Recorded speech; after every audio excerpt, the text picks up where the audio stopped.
Hello guys, j'espère que vous allez bien. Actuellement, j'ai vu un petit clip de l'ancienne ministre du Tourisme et de la Culture en Haïti. Elle était là dans l'époque surtout de Michel Martelly. Et honnêtement, je vais vous dire honnêtement, en 2024, à ce jour, elle avait quand même elle avait quand même créé beaucoup de choses et apporté beaucoup de choses positives. Et actuellement, à ce jour, il n'y a plus personne qui le fait et on le voit clairement. On peut dire tout ce qu'on veut et je sais que on est encore dans la compétition entre les personnes claires ne sont pas réellement des Haïtiens ou vice-versa. On est encore dans ce combat-là mental, mais en vrai de vrai, elle avait réellement apporté. Moi, je trouve, personnellement, je regarde dans le moment qu'elle était ministre du Tourisme, elle avait quand même apporté beaucoup de choses et elle avait réellement une vision. Et malheureusement, beaucoup de personnes qualifiées ne peuvent pas exercer. Et là, j'ai décidé de prendre le temps de parler du tourisme et pourquoi le tourisme est important dans un pays, encore plus un pays tel qu'Haïti. Et malheureusement, les Haïtiens sur place ne sont pas le comprendre ou ils ont pas le temps de calculer ça et ils en payent les conséquences. Vous êtes chez la Doha, it's about everything, on y va sans perdre.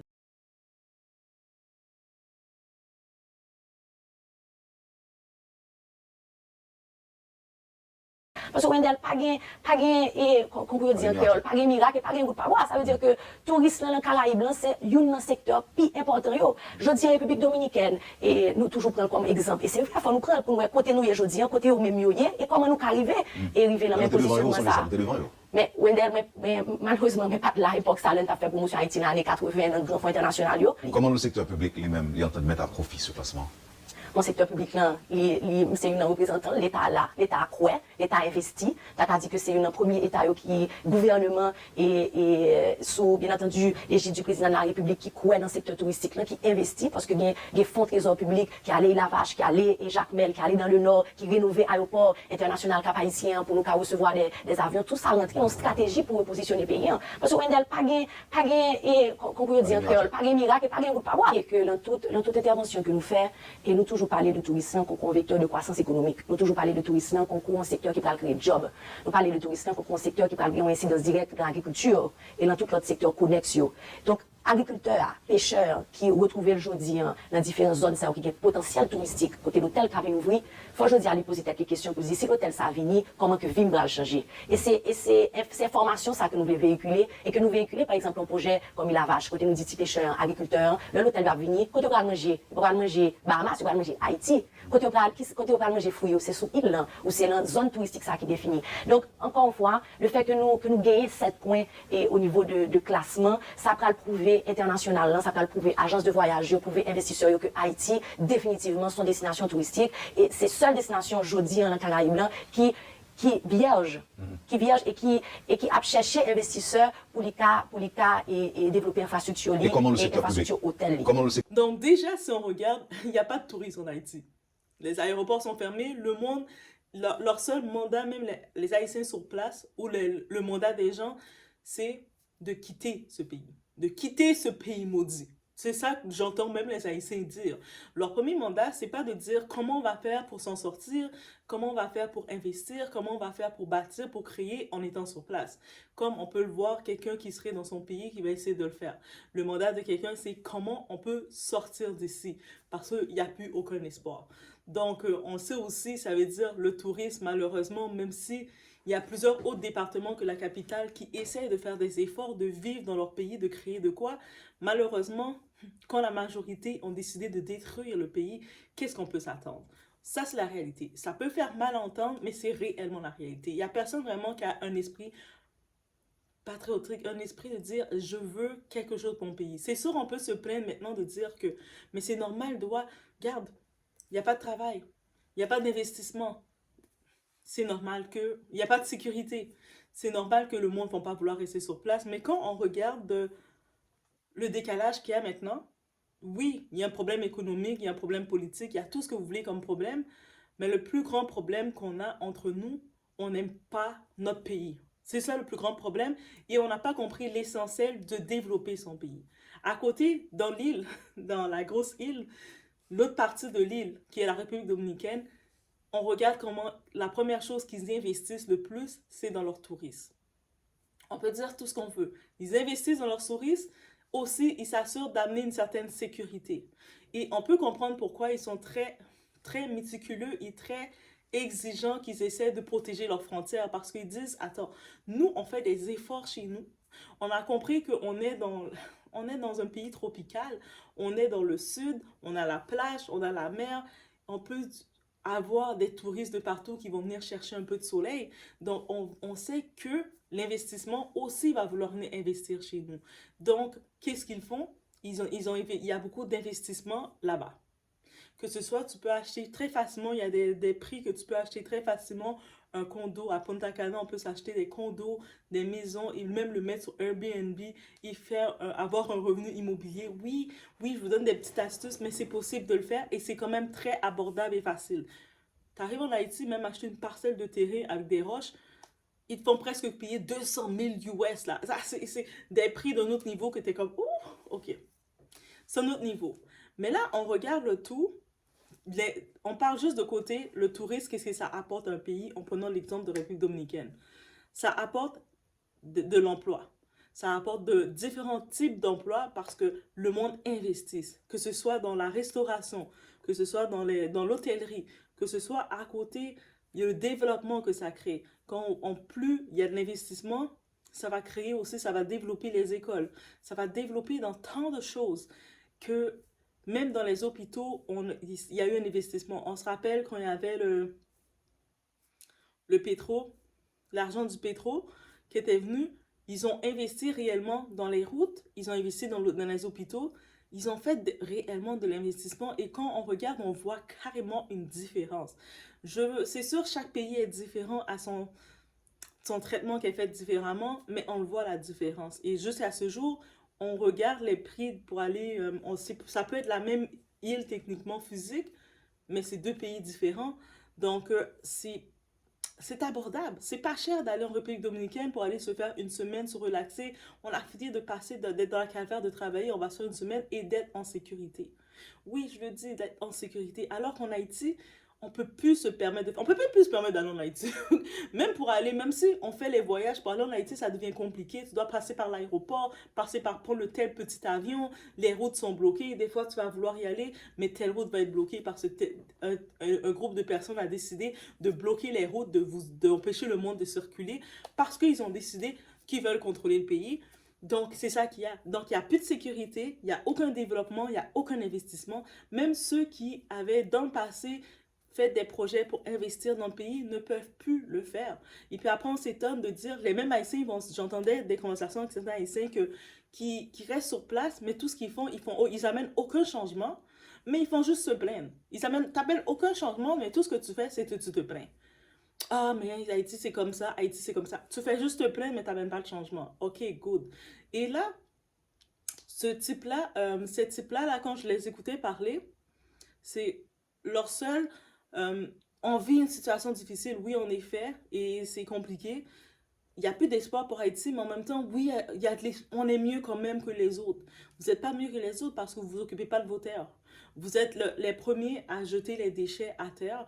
Quand vous avez vos choses, vous jetez à terre parce que vous dites de toute façon, le gouvernement ne ramasse pas et vous le jetez à terre. Donc, vous vivez avec plein de déchets partout sous prétexte que le gouvernement ne fait pas son travail pour le ramasser et c'est ça que vous faites. Vous êtes sur le même prétexte que vous voyez dans votre quartier, il peut avoir un besoin, vous pouvez créer quelque chose, ça veut dire que vous êtes dans votre quartier, il y a plein d'enfants dans le quartier qui peut-être ne peuvent pas aller à l'école, vous pouvez dire, on va essayer de créer quelque chose, un mouvement, on va aider les enfants justement, faire des petits tutoriels, aider les enfants, faire un impact positif. Vous n'allez pas le faire parce qu'ils se disent, ah de toute façon, ça ne sert à rien. Ok, donc il n'y a aucun mouvement, mais en même temps, vous critiquez que, le changement, ou vous allez critiquer les personnes soi-disant métisses, le complexe encore. On est encore dans ce combat-là, et puis je me dis, c'est ce combat qui empêche d'avancer, et puis c'est tellement dommage. Je sais que beaucoup vont peut-être critiquer cette femme qui est du tourisme, Stéphanie Vildron, parce qu'elle est claire de peau. Ils vont la critiquer, dire elle n'est pas légitime parce qu'elle n'est pas noire complètement. Par contre, ils vont pas vouloir admettre que quand elle était là, elle avait quand même fait des efforts et apporté quelque chose. Qu'on le veuille, qu'on ne le veuille pas, elle avait apporté quelque chose. Elle avait créé des partenariats pour créer un petit peu plus d'investissement. Elle a créé quelque chose, mais le monde ne va pas l'admettre. Pourquoi? à cause du complexe qu'on a encore en 2024. Et ça, c'est encore une triste réalité qu'on doit faire avec, on doit vivre avec, et c'est triste. Mais on va retourner un petit peu rapidement dans le point essentiel du vidéo, le tourisme. Pourquoi le tourisme est important dans un pays? Pour son développement, pour son économie, et puis ça, tout ça vient ensemble.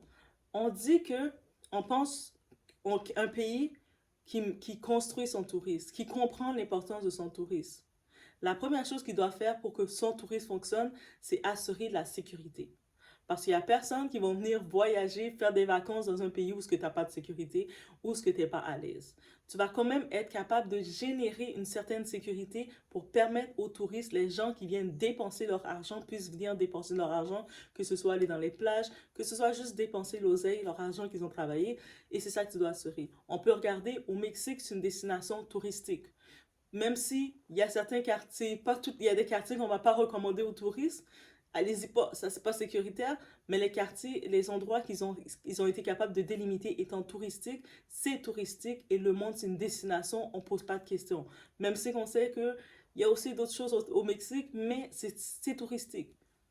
Brésil, il y a beaucoup de favelas et tout, on peut entendre, mais il y a quand même grâce au festival, leur carnaval qu'ils ont, grâce à leur culture, c'est une destination qui peut être touristique aussi. Colombie aussi, c'est une destination qui peut être touristique aussi.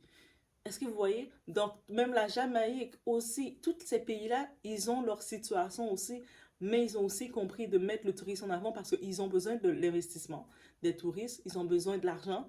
Donc, ils ont été capables de créer soit des... Oh, je sais qu'au Mexique, on a une police pour les touristes, donc pour contrôler un petit peu le tout et permettre de, au moins, délimiter un territoire.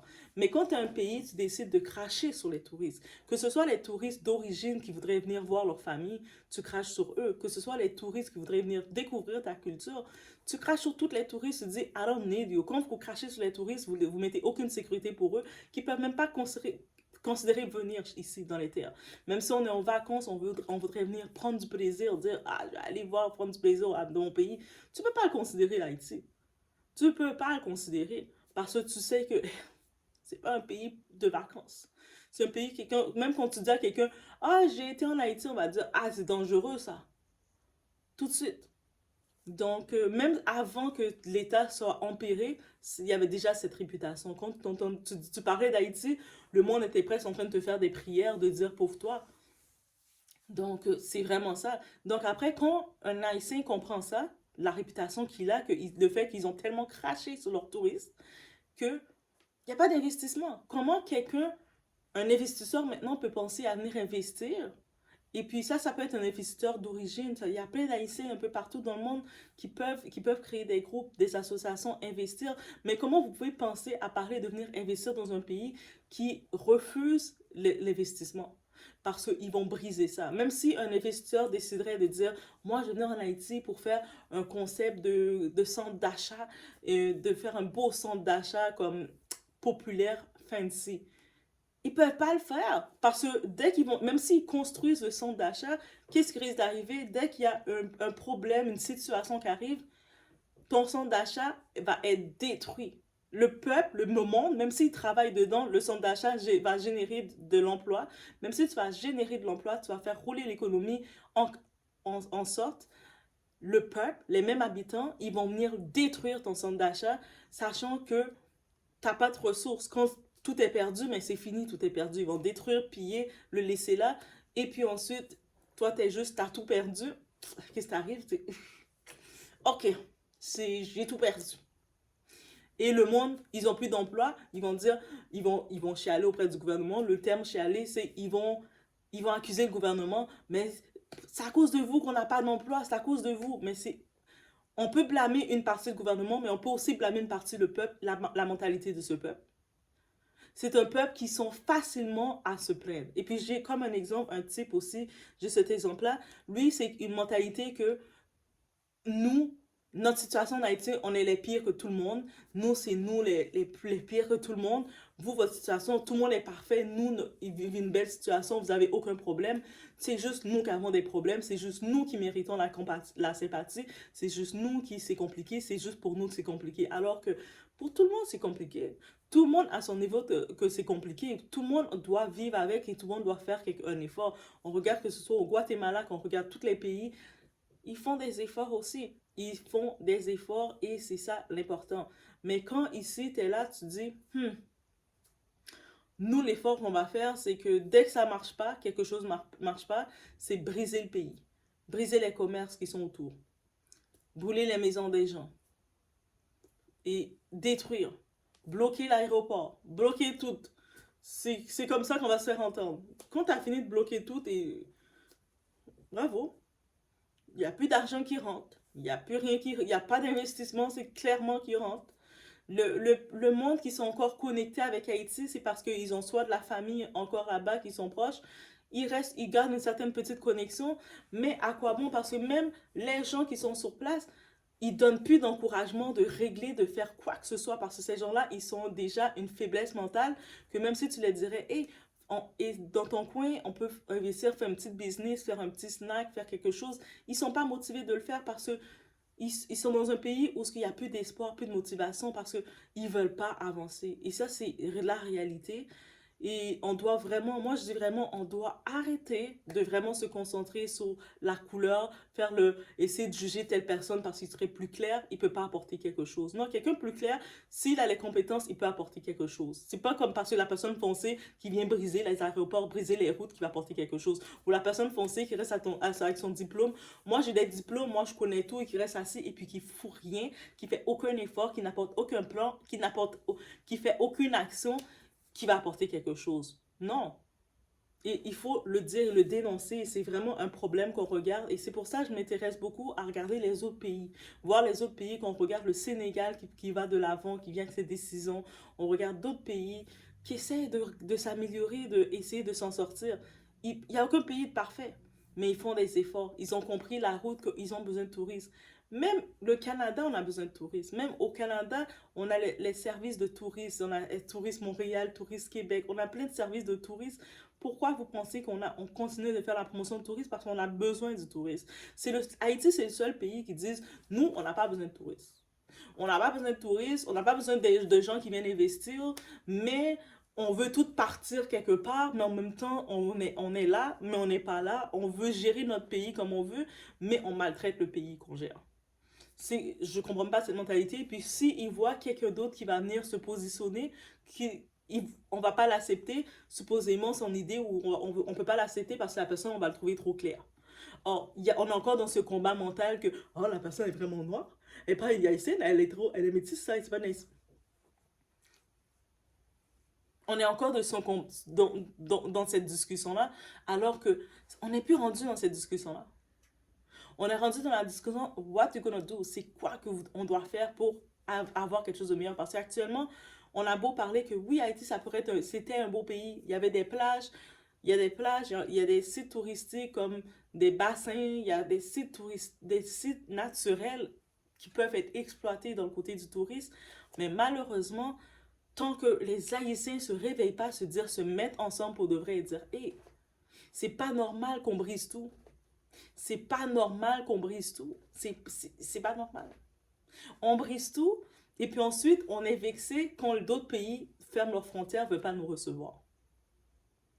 Les pays regardent chez toi comment tu détruis ta maison, tu jettes les déchets n'importe comment, tu t'investis pas dans ton pays, tu cherches pas à créer quelque chose. Tu peux pas dire que tu as le titre de journaliste, mais fais des articles. Fais quelque chose pour montrer que ton titre sert au pays. Tu as étudié ça, pourquoi? Parce que le monde maintenant, de nos jours, ils vont juste étudier quelque chose pour étudier, mais ils n'utilisent pas, mais ils restent assis pour dire, moi j'attends juste de quitter Haïti pour aller tel pays, et c'est là que je vais être utile. Non, quand tu quittes Haïti, tu vas dans l'autre pays, tu vas payer les taxes pour l'autre pays, et tu vas être utile à l'autre pays. C'est quand tu es sur place maintenant, c'est là que tu peux être utile. Get it together, mais on le sait. Donc, je pense que maintenant, on a juste créé des gens en Haïti qui veulent juste quitter Haïti. Et je peux comprendre, quand tu as un pays que tu as le monde, le peuple, ils ont brisé tout rêve du pays. Ils brillent, c'est-à-dire que quelqu'un peut prendre 10 ans, 20 ans à construire sa maison familiale. Tu vas voir quelqu'un en l'espace de même pas quelques heures va venir piller, détruire ta maison juste parce qu'ils avaient envie de le faire pour faire du bruit. C'est quoi que tu viens de briser? Tu viens de briser le rêve de quelqu'un pour rien. Après ces mêmes personnes-là, ils sont là, ils vont dire au monde, mais venez investir chez vous, venez, ben, investir quoi? On va venir investir là où ce que vous n'avez pas compris l'importance du tourisme, où ce que vous êtes en train de bloquer les routes aux touristes. Un touriste, il vient pour dépenser son argent, passer du bon temps, découvrir la culture, mais vous bloquez les touristes. Et puis après, c'est vous-même qui dites, ben venez où? Donc ça, c'est vraiment le débat qu'on doit avoir sérieusement. 2024, c'est l'année des expos. C'est aussi l'année de exposer cette situation, guys. Donc, je vous laisse sur ce. Faites attention à vous. Bonne réflexion. On se voit aux prochaines vidéos.